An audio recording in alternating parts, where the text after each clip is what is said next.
না শায়লা, মানে একটা কথা অনেকদিন ধরেই বলবো ভাবছি, তো আজকে ঠিক করেছি, বলেই ফেলবো আর কি। ও, আমারও একটা সুখবর আছে, সেটাই বলতে এসেছি। তাহলে আপনারটাই আগে শুনি। হ্যাঁ, আপনি আগে বলেন। না না না, আমি আপনারটা আগে শুনবো। কেন, আপনি বলেন না। আহা, একটা নর্ম আছে না, লেডিস ফার্স্ট।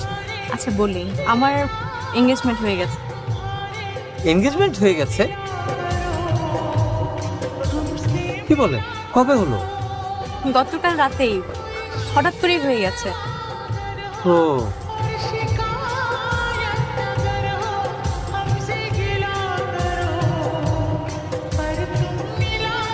ভালোই হয়েছে। Wish you all the best. Thanks. আপনি কি যেন বলবেন? না না, আমার আর ওটা বলার আর কোনো প্রয়োজন নেই, ওটার আর কোনো প্রাসঙ্গিকতা নেই।